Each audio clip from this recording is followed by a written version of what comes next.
Hello, and how are you, my friends? I'm Peter, and here I'm telling you stories about the most interesting European cars of the 80s and 90s. Today we're talking about a car that was the most expensive production car in the world at its time, and the first real Bentley for many years, Bentley Continental R. But before we start, I really appreciate it if you hit that red subscribe button below. It really helps to develop this channel and make more videos. And if you already subscribed, thank you. I appreciate your interest and your trust. Thank you so much, and let's get back to the car. The Bentley Continental R was produced from 1991 to 2003, and it was the first real independent Bentley in almost 40 years, since 1952, when Bentley R-Type appeared. To understand what I mean, we need to take a look deeper into history. The brand Bentley as a car maker was founded by Walter Owen Bentley in 1919 and quickly became famous for making fast and reliable sports cars that won 24 Hours of Le Mans many times in the 20s. In 1931, Bentley was acquired by Rolls-Royce, and since that moment the histories of these two names are tightly intertwined. Rolls-Royce never stopped producing cars under the Bentley name, but they always played secondary roles in the empire of Rolls-Royce. Over time, the situation was becoming worse and worse. By the 60s, Bentley cars became just rebadged Rolls-Royces with minor changes. And if Bentley S3 was very similar to Rolls-Royce Silver Cloud but had some differences in the body, the Bentley T series, which appeared in 1965, was actually a rebadged Rolls-Royce Silver Shadow. During the 70s, Rolls-Royce itself had a lot of problems both in its automotive division and in the aircraft engine manufacturing division. At the time, the sales of Bentleys fell at some point below 5% of the total sales of the company. And we speak about a manufacturer of ultra-luxury cars for a very limited audience. So the total sales never were huge, and Bentley was just a small fraction of them. The situation changed in 1980, when Vickers plc, a British industrial conglomerate, bought the automotive division of Rolls-Royce. David Plastow, a managing director of Rolls-Royce under the Vickers ownership, saw potential in the Bentley brand as a more sportive part of the model line. However, the development of a new car takes a lot of time and effort, so during the 80s Bentleys still were twins of Rolls-Royces. Bentley Mulsanne, produced from 1980 to 1992, was a rebadged Rolls-Royce Silver Spirit. But in 1982 it received a performance version, Bentley Turbo, exclusive for Bentley, and in 1985 even more powerful Bentley Turbo R. Peter Ward, marketing director of Rolls-Royce, wanted more radical moves to remind customers about the glorious past of the Bentley. He invited car designers John Heffernan and Ken Greenlee to create an idea of a completely new sports coupe under the Bentley name. The work was moving on fast, and the first prototype was shown at the Geneva Motor Show in 1985 under the name Project 90. But despite the very positive reaction from the public, this project didn't receive an instant continuation. The resources of the company were reassigned on development of the new generation of Rolls-Royce Corniche. But soon, the chief designer of Rolls-Royce, Graham Hull, came to the conclusion that the car in development would be better fit the Bentley brand than Rolls-Royce, and the board of directors eventually agreed with him. In 1986, the new design of the car was developed by Graham Hull. It was based on the Rolls-Royce SZ platform, but the body of the car, a long two-door coupe, was completely new and wasn't based on any of Rolls-Royce models for the first time in many decades. The car got the name Bentley Continental R with the idea to remind customers about cool cars built by Bentley in the past, the Bentley Continental of 1952 and the relatively young but popular Bentley Turbo R of 1985. By the way, the letter R in the name referred to the word road holding. So, the completely new Bentley Continental R was launched in 1991 at the Geneva Motor Show and received great appreciation from the public, and especially potential customers. One of them, Hassan al-Bolkiah, also known as the Sultan of Brunei, bought the show version of the car on the spot for 2 million British pounds, almost $8 million in today's money. Well, there were not so many people in the world who actually could afford to buy this car even when the sale started. The price at the launch was 178,000 British pounds in the UK, about $660,000 today. And it was just the beginning. In the next years the price grew up even more, and when a special performance version Bentley Continental T appeared in 1996, its price was about £220,000 before options. But actually, due to the difference in the exchange rates, in today's money it is slightly cheaper, just $616,000, almost a bargain I think. car reviewers of that time, when they compared the Continental R to other cool cars, told that instead of buying the Bentley, you could buy, for example, Ferrari 456 and Porsche 911 together and still have enough change for a fascinating Caribbean vacation. But Bentley wasn't about the money, it was about some kind of social status. The ability to buy the most expensive car in the world, a really good car by the way, was an important thing to show for some people, many people actually. This car practically returned the brand Bentley to the American market. The best-selling dealership of Bentley in the world at the time was Bentley of Beverly Hills. Probably there were some rich people living in that area. And the Continental had rather good sales for such expensive car in the world. Almost 3,300 cars were produced, including the performance version T and the convertible Bentley Azure. Not that bad for the most expensive car in the world. Was it really worth it? Well, let's see. At the launch in 1991, the Continental R had a 6.75-liter turbocharged V8 engine. Rolls-Royce never officially disclosed the power of its cars, describing it as sufficient. But the estimated power of this engine was 325 horsepower with a monstrous torque of 610 Nm or 450 foot-pounds. The top speed was 233 km per hour or 145 miles per hour with 0 to 60 miles per hour in 6.6 seconds. It was fast, but probably surprisingly not that fast as you may expect from a car with well over 300 horses. But when you look at other figures, dimensions and weight, you understand why and you see this completely differently. This car was huge. A two-door coupe had a total length of 5.3 meters or 17.5 feet. It was longer and wider than the Mercedes-Benz W140, and it was also heavier, 2600 kilos or just below 5800 pounds. And now we can see that the engine capable to bring this behemoth to 60 miles per hour in less than 7 seconds is a really impressive piece of mechanical art. But this was just the beginning. In 1994 this engine was updated and the estimated output was increased by 35 horsepower to 360.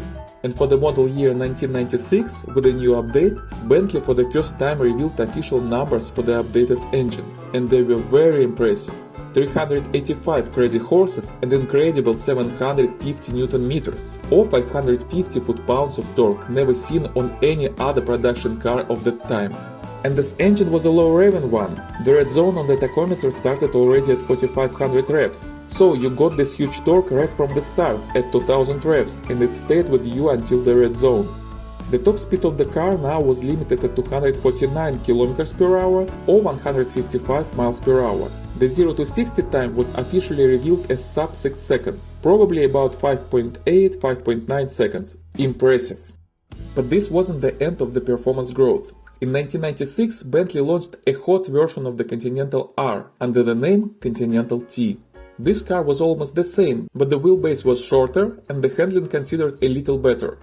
At launch, the Continental T had 400 horses under the hood, but in 1998 the engine was improved even more and now had 420 horny ponies with absolutely stunning 881 Nm or 590 foot-pounds of torque. The top speed was limited at the same 249 km or 155 miles per hour and the 0 to 60 was 6.2 seconds.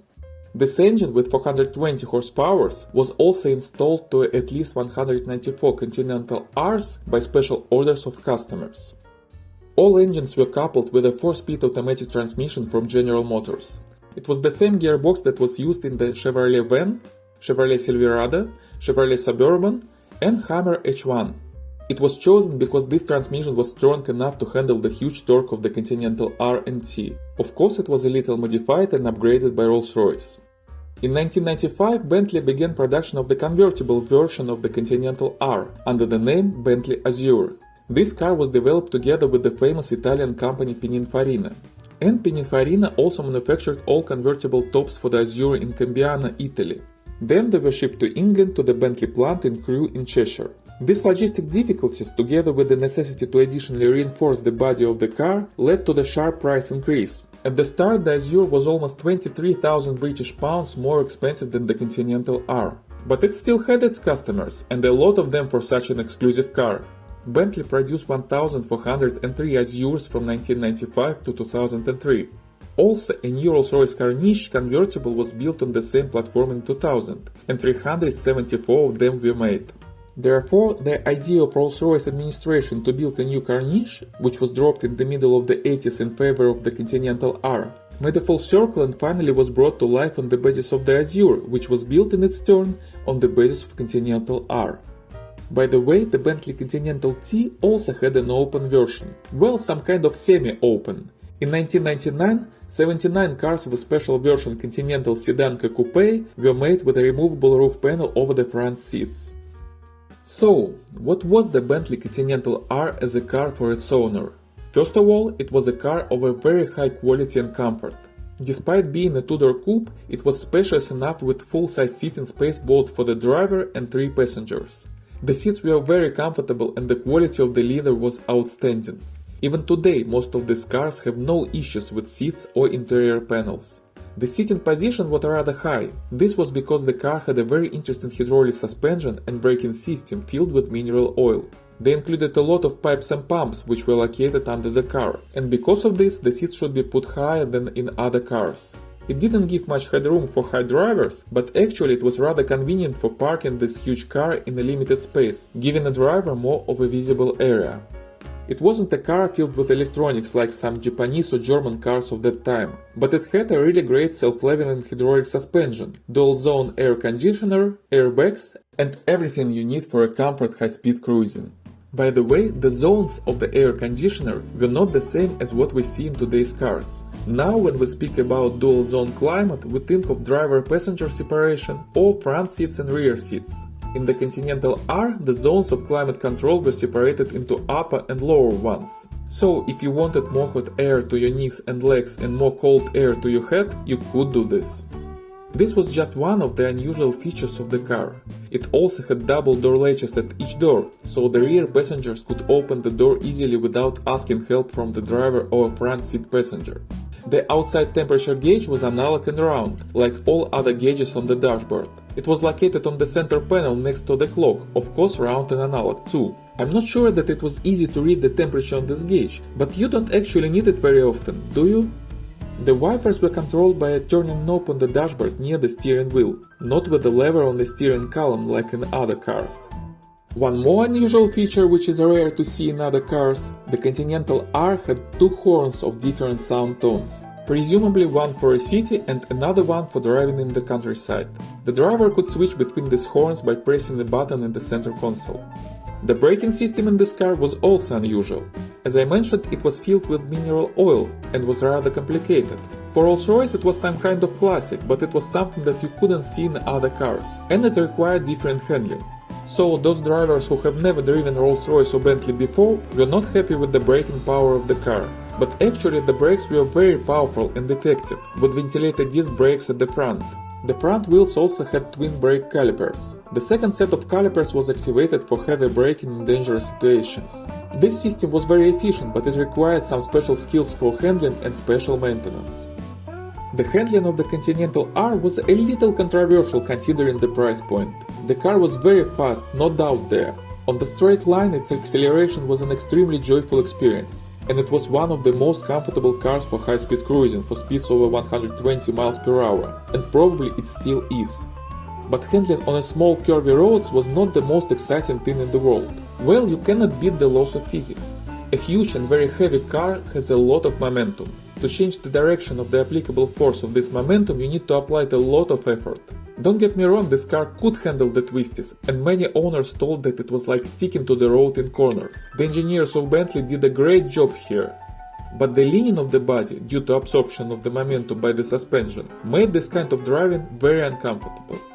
The handling of the Continental T, with its short wheelbase and upgraded suspension and brakes, was a little better, but still it wasn't the same as a small Porsche, Ferrari or Lancia Delta. The car still was very heavy and still existed in the same universe with the same physics. But it was completely okay.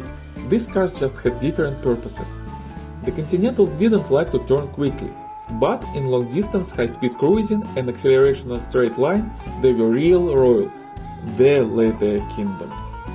Was it really worth the price? Well, I really don't know.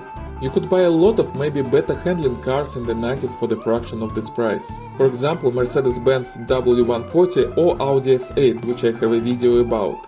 And I probably would do this. But I'm not a member of the target audience for these cars, unfortunately. And I totally understand that when it really doesn't matter if you pay 200 or 400,000 for a car, when it's just a small insignificant fraction of your wealth, you think more about status and exclusivity. And these cars, being together very rare, exclusive and luxury, and the most expensive in the world on top of this, gave their owners all the status and exclusivity they wanted. And they were really good cars too, maybe not the best ones in history, but really good and well balanced. The Bentley Continental R, Continental T and Azure were sold in the United States during their production, and you can buy some of them in the US now. But if you're looking for more options, or you'd like to have a car with a real British aristocratic feeling of right-hand steering, you should take a look at the European market. Many of these cars are older than 25 years now, and you can legally import them to the United States. The good news, the current prices are much better than they were in the 90s. And many of these cars are still in very good condition with a relatively low mileage. And the bad news, these are still rare and exclusive cars, so don't expect to buy one for the price of Toyota Corolla. In the US, you can buy the Continental R now for $58,000 to $160,000, and the Azure for $35,000 to $100,000.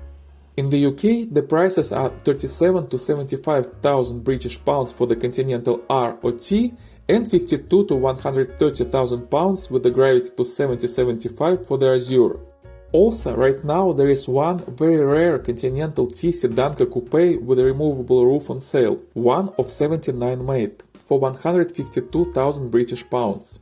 In continental Europe, the current price range is 49 to 140,000 euros for the Continental R and T, and 62 to 135,000 euros for the Azure. Not very cheap, but be sure these cars are worth it.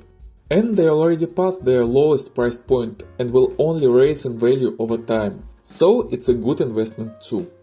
Of course, you may find better offers if you search deeper and have someone with good connections in the car enthusiast community in Europe. And by the way, if you'd like to buy a Continental R, T or Azure or any other car from Europe and import it to the United States, I probably can help you with this. Check out our website for all details by the link in the description under this video. Well, thank you very much for watching. If you owned one of the cars I talked about today, I would really love to learn about your experience. What is it really like to drive the most expensive car in the world? Please tell me in the comments below. And if you like this video, please give me a thumbs up and subscribe to the channel. New interesting stories are coming soon. Thank you so much, my friends, and see you next time.